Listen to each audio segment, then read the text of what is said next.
Olá, queridos casais.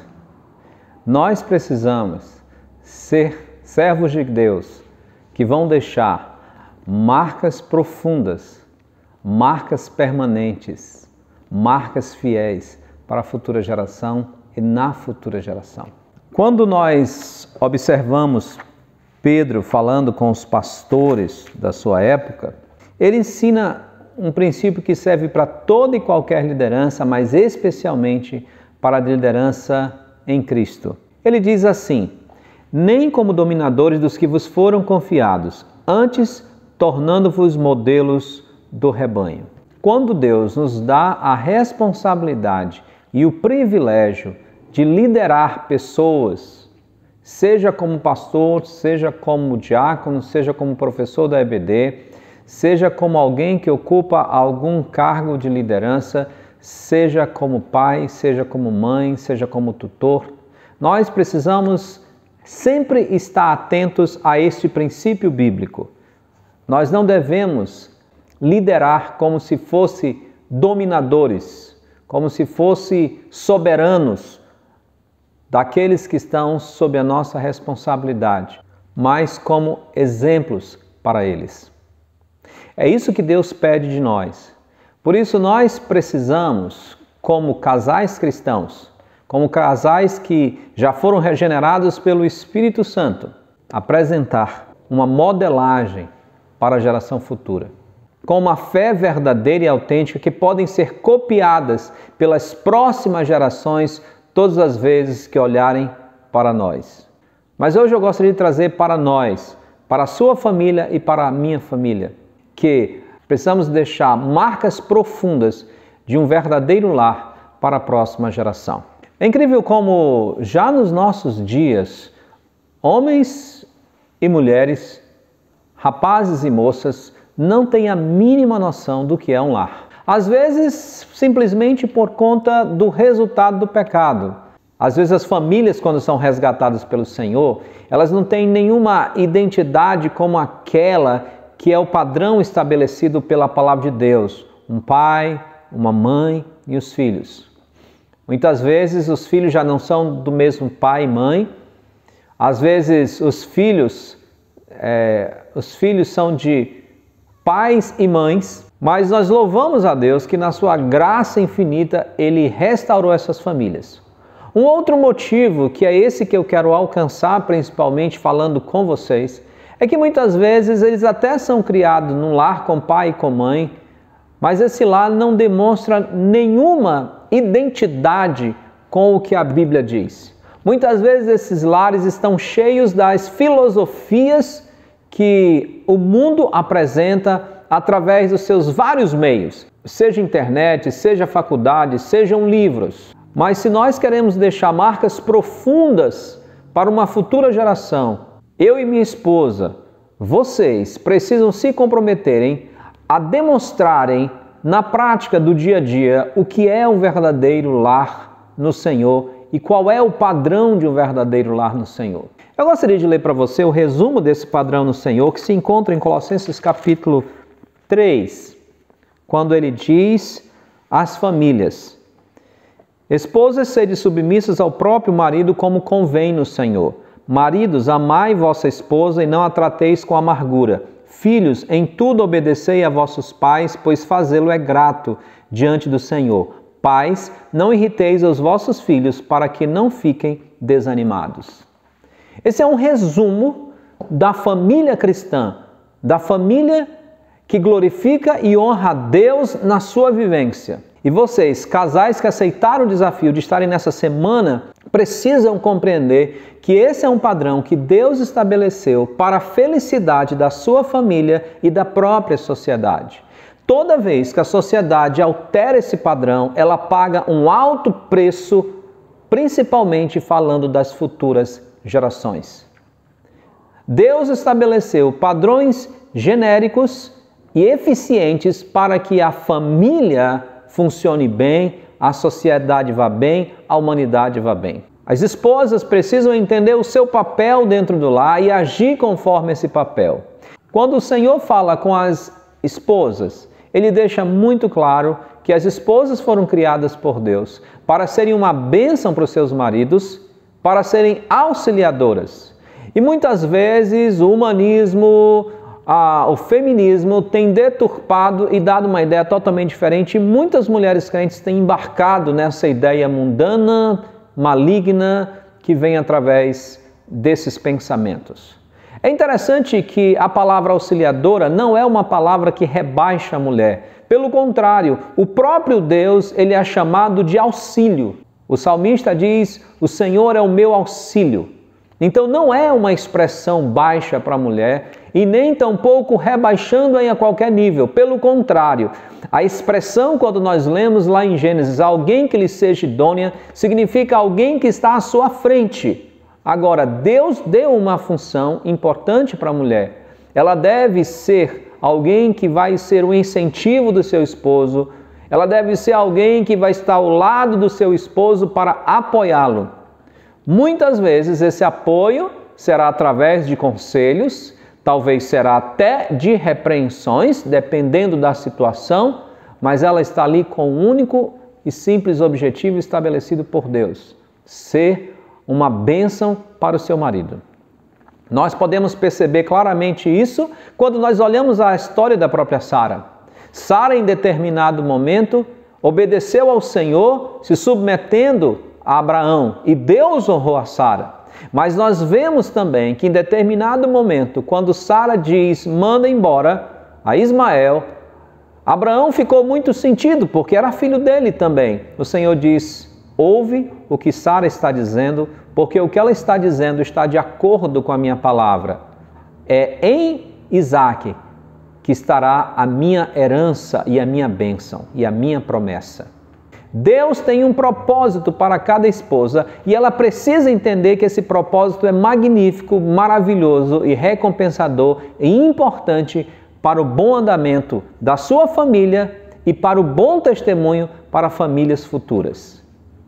Muitas meninas entram no lar sem a mínima noção do que é ser uma esposa. E eu estou falando de filhas de crentes, porque não tiveram um modelo adequado conforme a Bíblia fala. Por outro lado, muitos rapazes encaram a família sem ter a mínima noção do que é ser o líder de um lar.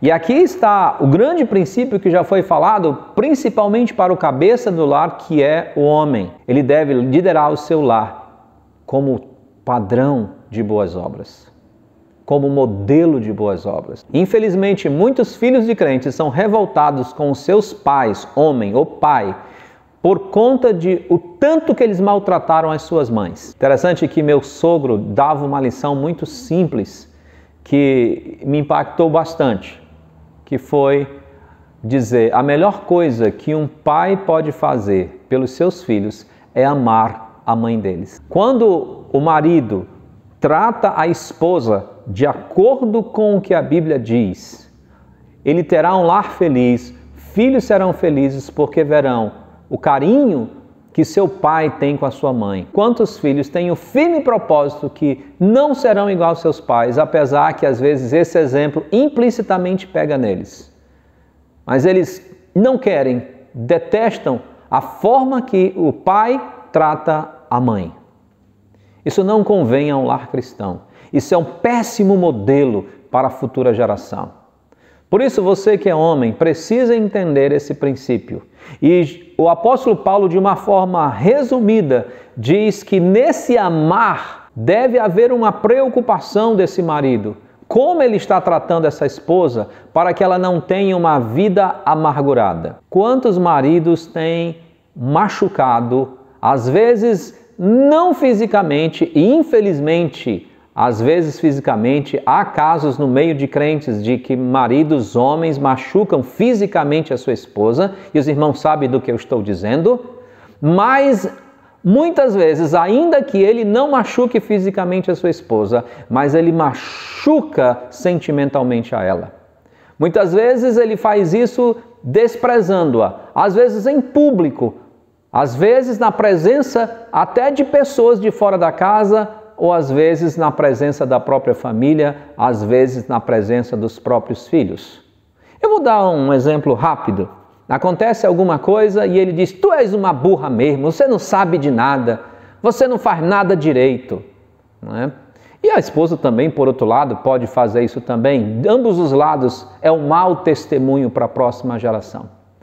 Se há algo que ele tem que corrigir, faça isso na intimidade do quarto, só onde estão os dois. Não é ser hipócrita. Tem gente que entende muito errado essa questão de ser verdadeiro. O que acontece com os casais é que ele fala essas coisas em público, mas dificilmente em público ele chega na frente dos filhos e diz: meus filhos, eu errei com a sua mãe, eu fiz aquilo que Deus desaprova, então eu estou pedindo perdão para sua mãe e estou pedindo perdão para vocês pelo mau testemunho. Raramente isso acontece. Na maioria das vezes ele faz isso e talvez lá no canto do quartinho ele diz: desculpa, foi mal, eu me alterei. Mas o que ficou na mente dos seus filhos foi um mau testemunho, um maltrato com a sua esposa. Pode ser por conta de uma conta que não estava planejada, pode ser por conta de algo que ela fez que você não gostou. Ele diz: não a trateis com amargura. É engraçado porque alguns textos diz: não vos irriteis contra ela. É incrível que quando a gente casa, a gente tem uma grande facilidade de nos irritar com a nossa esposa. Alguns chegam ao ponto de se irritar até com a voz da esposa. Que foi? Não é?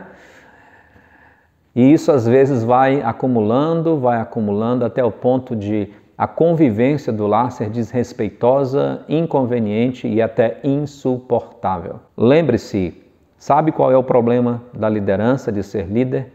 É porque a responsabilidade é nossa. Se o nosso lar vai mal, diante de Deus, é nossa responsabilidade. Também nós precisamos, através de uma liderança, demonstrar aos nossos filhos e ensiná-los para que eles aprendam o valor da obediência. E isso eu vou falar melhor no próximo devocional.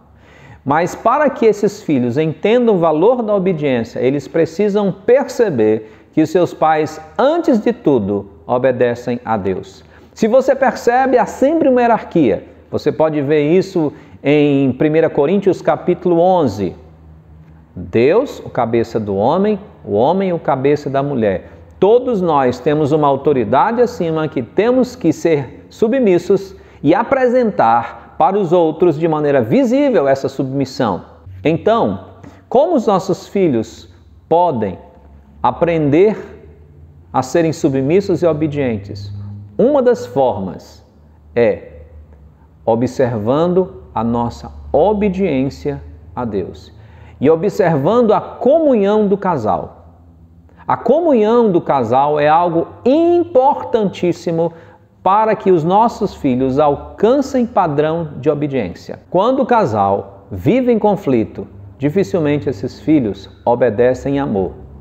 Eles podem ter respeito por medo, por algum outro motivo, mas não por modelagem, e não por amor, e não pelo verdadeiro respeito que eles têm aos seus pais. E é por isso que muitas vezes, muitos pais, quando chegam a uma certa idade, são abandonados pelos filhos. Os filhos não fazem nada de errado com eles, mas também não fazem nada de certo. E há uma recomendação muito clara aqui para essa modelagem. Pais, não irriteis os vossos filhos, para que não fiquem desanimados. Isto quer dizer, o nosso testemunho, a nossa vida, a maneira que nós tratamos os nossos filhos, deve ser uma forma que os motive a servir a Deus, que os motive a andar mais com Deus, que os motive a quererem ser servos de Deus, que os motive a ler a Bíblia, que os motive a orar, que os motive a ser alguém que de fato é um filho de Deus. E não tem coisa pior, como eu falei ontem para vocês, do que faço o que eu digo, mas não faço o que eu faço. Não tem coisa pior do que você dizer para o seu filho, não minta, e ele perceber que você mente para ele. Não existe coisa pior para você do que você dizer algo para ele, ele observar imediatamente que isso não é realidade na sua vida. Dizer coisas impensadas, dizer coisas que maltratam, que denigrem, que rebaixam os filhos. Há muitos pais que às vezes são extremamente desprezíveis com suas palavras para com seus filhos. Eu já ouvi falar de uma mãe que tinha uma filha um pouco obesa, ela olhava para a filha e disse: tu tá gorda demais, tu tá feia, tu estás horrível. Quer dizer, isso não ajuda em nada. Às vezes pais crentes se referem de uma forma extremamente prejudicial para os seus filhos. Por isso a Bíblia recomenda que nessa modelagem do lar, os pais devem se preocupar com a forma que tratam seus filhos. Paulo fala mais à frente, ele está falando sobre senhores de escravos e escravos, mas esse é um princípio que segue tudo o que já foi dito antes. Tudo quanto fizerdes, fazei-o de todo o coração para o Senhor e não para homens. Esse é um modelo que os nossos filhos precisam entender e ver. Que o tratamento que o marido dá para a esposa, que o tratamento que a esposa dá para o marido, o tratamento que a mãe oferece para os filhos, que o pai oferece para os filhos, que os filhos oferecem para os pais, antes de tudo, é pensando no Senhor. Cada papel do lar é muito importante. Eu lembro do testemunho de uma irmã que precisou passar alguns dias na casa do meu sogro, porque houve um problema no lar dela. No culto de ações de graças pela vida do casal, ela disse: eu louvo o pastor Marcos e a dona Beth, porque o tempo que eu passei na casa deles me deu uma visão clara do que é um lar cristão, do que é uma família cristã. É isso que a nova geração precisa. Não é as novelas, os filmes, as séries. Isso está cheio de tudo que é mundano, de tudo que é diabólico, de tudo que desvirtua os princípios da palavra de Deus. Os jovens, os adolescentes, as crianças precisam de moldes de acordo com a palavra de Deus. Precisam ser impactados, precisam ser moldados de acordo com o princípio da palavra de Deus. E Deus quer usar a sua família para isso. E Deus quer usar você para isso. Mas você precisa se comprometer primeiro com o Senhor. Primeiro com a sua palavra. Vocês dois, tomando o firme propósito de serem de acordo com a vontade de Deus. Pensem nisso. Como está o seu lar? Como ele pode refletir a beleza da criação de Deus para as próximas gerações? Pela convivência que vocês dois têm, qual será o modo do seu filho tratar a futura esposa dele? Qual será o modo que a sua filha vai tratar o futuro esposo dela? Porque o espelho que ela tem é você. Porque o espelho que ele tem é você. Tudo isto é muito importante para uma futura geração. Preocupe-se com isso. Nossos filhos também não podem ser deixados soltos. Eles precisam entender o princípio da disciplina do Senhor. Mas isso eu vou falar, se Deus quiser, no próximo devocional. Que o Senhor nos abençoe e nos guarde. Que o Senhor nos faça ser sempre uma família para a glória dele.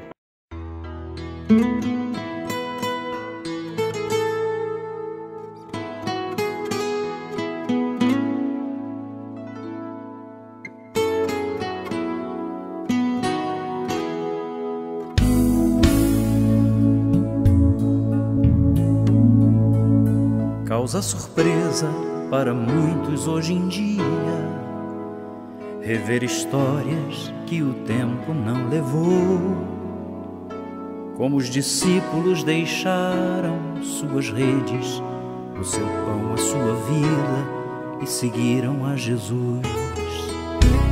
E muitos deles, certamente a maioria, não tiveram vida boa, mas trocaram por melhor.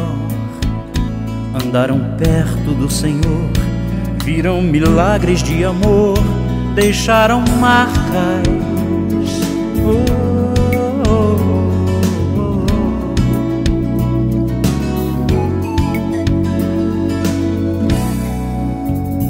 Iguais a eles são bem poucos hoje em dia que realmente andam perto do Senhor, que já libertos de seus vícios e pecados, vivem como perdoados, propagando a salvação. São tais pessoas que são fortes sendo fracas e por isso deixam marcas para outros como eu. Andarem perto do Senhor, verem milagres de amor, pisarem marcas.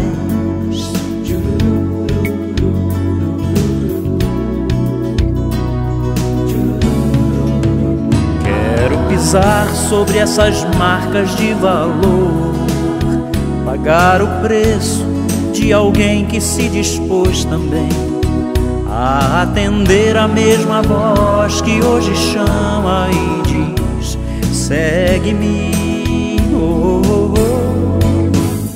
E não importa o que tenha que deixar, quero levar comigo minha tão pequena fé, pra repartir por onde Deus me permitir andar seu amor.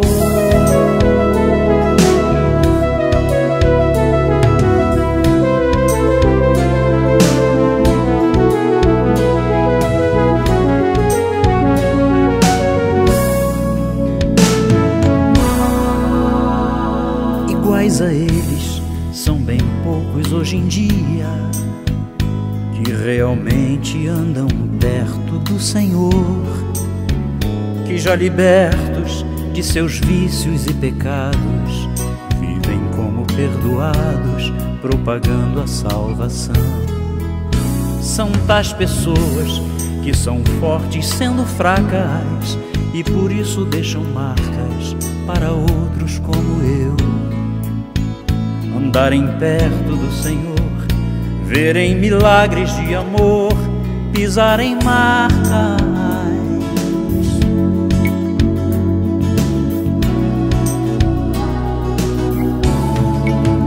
Quero pisar sobre essas marcas de valor, pagar o preço de alguém que se dispôs também a atender a mesma voz que hoje chama e diz: segue-me. E não importa o que tenha que deixar, quero levar comigo minha tão pequena fé, pra repartir por onde Deus me permitir andar seu amor. Quero pisar sobre essas marcas de valor, pagar o preço de alguém que se dispôs também a atender a mesma voz que hoje chama e diz: segue-me. E não importa o que tenha que deixar, quero levar comigo minha tão pequena fé, pra repartir